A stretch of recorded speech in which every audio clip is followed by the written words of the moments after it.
Hello everyone, आज हम store ledger account के वेटेड एवरेज मेथड की तरफ मूव कर रहे हैं। इससे पहले मैंने फीफो और लीफो मेथड कवर करा दिया है। अगर आपने उसका वीडियो नहीं देखा है तो उसका लिंक आपको डिस्क्रिप्शन में मिल जाएगा, आप जाकर वो वीडियो देख सकते हैं। ये वाला जो मेथड है ये भी फीफो और लीफो जैसा ही है, बल्कि ये उससे भी आसान है। ओके, लेकिन आपको इसमें ये वाला फॉर्मूला ध्यान में रखना होगा। जब आप इशू करेंगे कोई भी मटेरियल तो आपको इसी प्राइस के थ्रू इशू करना होगा। तो ये फॉर्मूला आपको अप्लाई करना होगा उस वक्त। क्या है? Total amount divide by total number of units, इसका इशूइंग प्राइस निकालने का फॉर्मूला है जब आप वेटेड एवरेज मेथड फॉलो कर रहे होंगे। ओके, तो आप ये फॉर्मूला अच्छे से देख लें। उसके बाद मैं आपको डायरेक्ट क्वेश्चन की तरफ ही लेकर चलता हूँ ताकि आपको ज़्यादा अच्छे से समझ में आए कि ये टोटल अमाउंट क्या है, टोटल नंबर ऑफ यूनिट्स क्या है, किसको किससे डिवाइड करना है, कैसे डिवाइड करना है और कैसे प्राइस आएगा, इशूइंग प्राइस कैसे आएगा। ओके, तो आप ये फॉर्मूला अच्छे से देख लें। ओके, अब मैं आपको क्वेश्चन की तरफ लेकर चलता हूँ। ठीक है, तो क्वेश्चन ये है कि 2016 मार्च में 1 मार्च को परचेज किया गया 100 units at the rate 10 each. 2 March को परचेज किया गया 200 units at the rate 10.2 each. 5 March को इशू किया गया 250 units to job X vide number MR number 12। Okay, तो ये जो जॉब एक्स को दिया गया वाइड नंबर MR नंबर, ये जो दिया हुआ है 12, ये कोई बहुत बड़ी बात नहीं है। मैंने आपको ये GR नंबर और SR नंबर दिखा रखा है, यहाँ पर आप देख सकते हैं। तो ये वहीं पर ये नंबर डाल दिया जाएगा जो क्वेश्चन में दिया रहेगा, ये कोई बहुत बड़ी बात नहीं है। ओके, तो अब हम क्वेश्चन में आगे की तरफ चलते हैं। तो 7 मार्च को परचेज किया गया 200 units at the rate 10.50 each. 10 March को परचेज किया गया 300 units at the rate 10.80 each. Okay, 13 March को इशू किया गया 200 units to job Y vide MR number 15। 18 March को इशू किया गया 200 units to job Z vide MR number 17। Okay, अब हम इसको अच्छे से देख लेंगे, क्या क्वेश्चन दिया हुआ आप भी देख लें। अब हम क्वेश्चन की तरफ सॉल्यूशन की तरफ चलते हैं। ओके, तो सबसे पहले यहां डेट के कॉलम में 2016 लिखेंगे, मार्च है, मंथ 1। ओके, 1 मार्च। तो सबसे पहले एंट्री था कि 100 यूनिट्स रिसीव हुआ यानी कि परचेज किया गया। तो परचेज को हम रिसीप्ट के कॉलम में दे देंगे यानी लिख देंगे। तो ये हो गया 100, 10 रुपये करके था, और ये हो गया मल्टीप्लाई करके 1000 अमाउंट। ओके, अब हम सीधा जाएंगे बैलेंस में। तो यहाँ आप ये देखेंगे कि आपको यहाँ पर 2 ही कॉलम देखने मिलेगा बैलेंस में। ठीक है, मैं आपको पहले लिख देता हूँ, उसके बाद दिखाता हूँ। आप देख सकते हैं यहाँ पर सिर्फ 2 कॉलम, एक क्वांटिटी एक अमाउंट। बल्कि जब आपने फीफो और लीफो देखा होगा तो वहाँ पर आपको रेट का कॉलम भी दिखता होगा, लेकिन आपको वेटेड एवरेज में यही बात है कि आपको यहाँ पर बैलेंस में सिर्फ और सिर्फ 2 ही कॉलम बनाने होंगे, एक क्वांटिटी एक अमाउंट का। आपको रेट का कॉलम दिखाना कोई ज़रूरी नहीं है। ओके, इससे क्या होगा, आपको ही आसानी होगी। ठीक है, अब 2 मार्च को क्या किया गया, फिर से परचेज हुआ 200 यूनिट। ठीक है, 10.20 के रेट से, तो ये आएगा 2040 रुपीज़। अब आपको ये अलग नहीं लिखना है, बल्कि यहाँ पर आपका 100 यूनिट्स आपने परचेज किया था, ये बैलेंस में था। 200 आपने फिर से परचेज किया, अब आपको ये ऐड कर देना है। तो 100 प्लस 200 300 हो गया, 1000 प्लस 2040 3040 हो गया। ओके, मैंने ये मेरा पुराना था जो मैंने परचेज किया था, वही यहाँ पर बैलेंस में आया। उसके बाद जो न्यू आया मैंने इन दोनों को ऐड किया, यूनिट्स को, और जो अमाउंट था उसे भी ऐड कर दिया। ओके, अब 5 मार्च को इशू किया गया है तो यहाँ रिसीव के कॉलम में मैं कुछ नहीं लिखूँगा, लेकिन यहाँ पर इशू किया गया है। Okay, 250 units. ओके, तो जो ये इशू किया गया है, अब यहाँ पर आपको बातों को समझना होगा कि यहाँ पर रेट क्या लें, क्योंकि इशू ही में तो मेन चीज़ होता है कि इशू का प्राइस क्या रखा जाए। तो अभी हम वेटेड एवरेज मेथड फॉलो कर रहे हैं, तो हमें यहाँ प्राइस को समझना होगा कि हम क्या लें। तो यहाँ पर ना मैं आपको बता चुका था कि जितना टोटल अमाउंट होता है, टोटल अमाउंट यह है divide by total number of units. Total amount divide by total number of units. Total amount ये है, टोटल नंबर ऑफ यूनिट्स ये है। ओके, तो मैं 3040 डिवाइड बाय 300 करूँगा, तो आएगा मेरा आंसर 10.13। ओके, यानी 10 रुपये 13 पैसे करके मैं इशू करूँगा मटेरियल को। तो यहाँ अमाउंट आएगा 2533। अब आप क्या करेंगे कि 300 में से 250 चला गया, यानी इशू कर दिया तो ख़त्म हो गया। अब 50 बचा है मेरे पास। 300 में से 250 गया 50, फिर 3040 से मुझे इतना लेस करना होगा। 3040 से मुझे इतना लेस करना होगा, तो कितना बचेगा 507। ओके, मैं उम्मीद करता हूँ आपको समझ में आया होगा।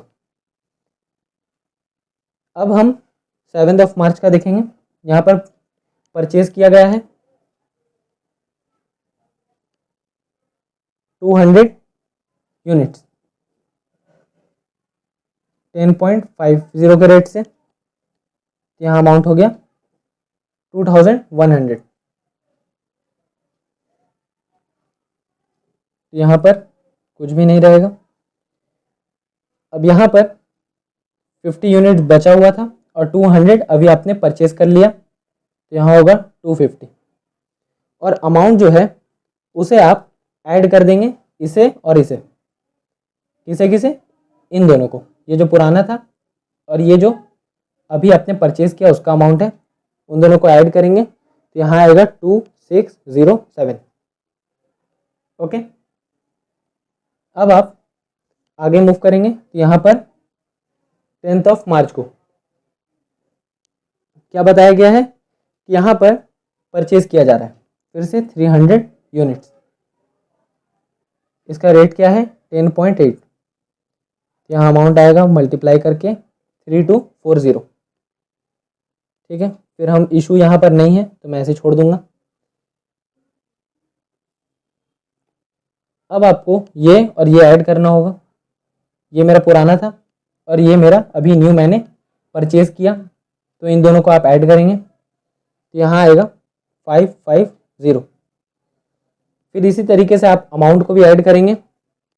ओके, इसको और इसको, यहाँ आएगा 5847। ठीक है, मैं उम्मीद करता हूँ आपको समझ में आ रहा होगा मैं यहाँ क्या कर रहा हूँ।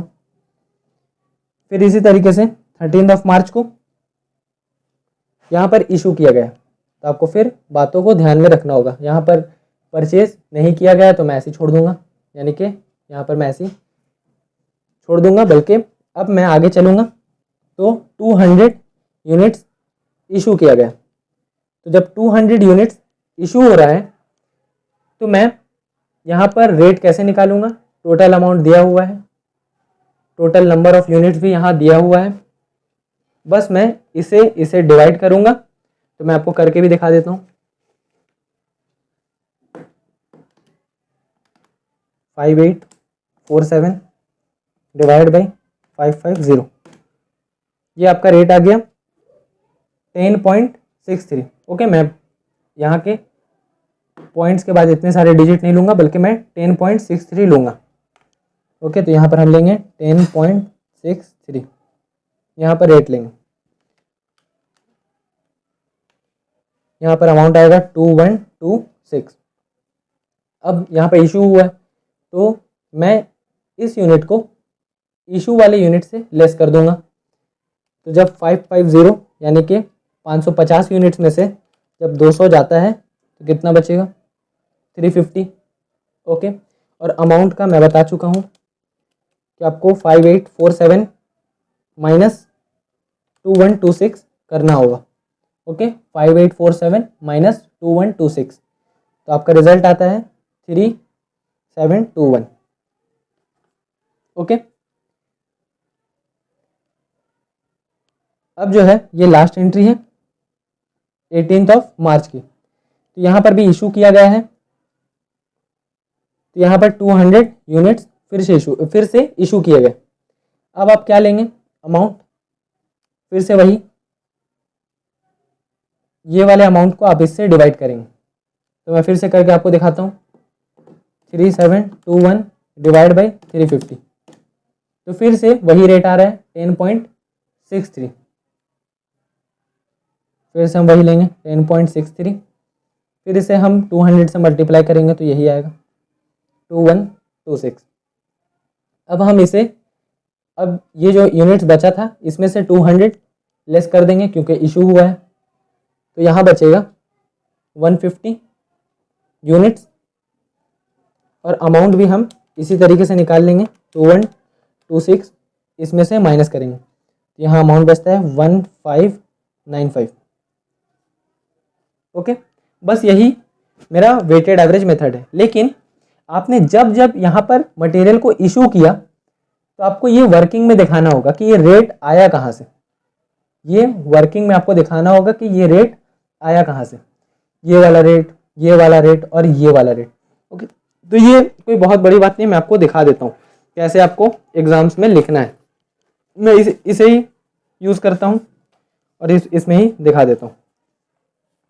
ओके, तो आपको कुछ नहीं लिखने है, बस ऐसे करना है और यहाँ लिखना है इशू प्राइस ऑन, यहाँ पर सबसे पहला इशू आप देख सकते हैं कब किया गया मटेरियल को, 5 मार्च को, ठीक है, 250 यूनिट्स।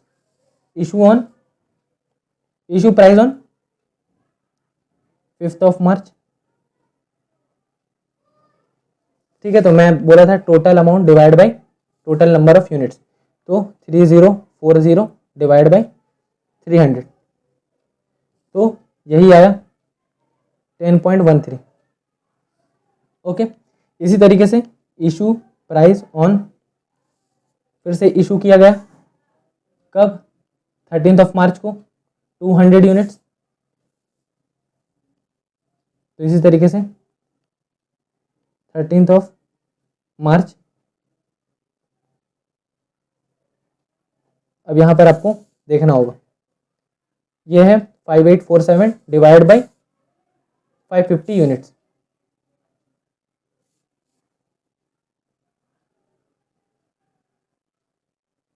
तो कितना आया था 10.63।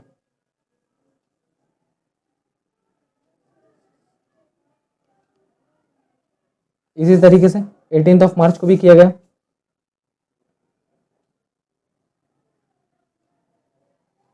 तो कितना था इससे पहले 3721 डिवाइड बाई 350, 3721 डिवाइड बाई 350, यहाँ पर भी वही अमाउंट आया था। तो आपको ना ऐसे एग्जाम में एक वर्किंग नोट नीचे में ऐसा दिखा देना होगा कि कहाँ कहाँ से ये रेट आ रहा है, और ये आप चाहे तो आप ये फॉर्मूला भी वहाँ लिख सकते हैं कि इशूइंग प्राइस का ये फॉर्मूला होता है total amount divide by total number of units. Okay, तो मैं आपको ये क्वेश्चन करा चुका हूँ। अगर आपको कोई सा भी इसमें डाउट होता है तो आप मुझसे कमेंट सेक्शन में पूछ सकते हैं। इससे पहले मैं आपको बता दूं कि मैंने ये एसआर का column, SR number, GR number का कॉलम मैंने छोड़ दिया है। हालांकि क्वेश्चन में दिया हुआ है, तो ये कोई बहुत बड़ी बात नहीं है। बस जब जब इशू हो रहा है ना, तो यहाँ पर क्वेश्चन में दिया हुआ था, आप बैक करके आप वीडियो को देख सकते हैं, वहाँ पर नंबर दिया, तो वही नंबर यहाँ पर बस पुट कर दिया जाता है, और कोई खास बात नहीं है। और ये रिमार्क्स में मैंने अभी तक बताया नहीं है कि यहाँ पर क्या होता है, ये कोई बहुत बड़ी चीज़ नहीं है कि यहाँ पर ना जब ओपनिंग बैलेंस होता है तो आप यहाँ ओपनिंग बैलेंस लिख दें, जब क्लोजिंग होता है ना तो यहाँ पर मैं ऐसे लिख सकता हूँ, ये है क्लोजिंग बैलेंस। तो यही चीज़ यहाँ पर होता है रिमार्क्स में, और कोई इसका यूज़ नहीं है। और यहाँ पर शॉर्टेज हुआ तो शॉर्टेज यहाँ लिख दिया। यहाँ पर अगर रिटर्न हुआ मटेरियल तो यहाँ पर रिटर्न हुआ किस जॉब से, मेरे पास किस जॉब से आया, तो यहाँ पर नोट कर दिया जाता है। हालांकि अगर आप एग्जाम में ये नहीं भी करते हैं ना तो आपको कोई मार्क्स नहीं काट लिया जाएगा, बल्कि जितना मार्क्स है वो इसके ऊपर मिलता है। आपको ये सारा चीज़ सही से समझ में आना चाहिए, और आप एग्जाम में अगर ये सही से बनाएंगे तो आपको पूरा टोटल मार्क्स मिलेगा। ओके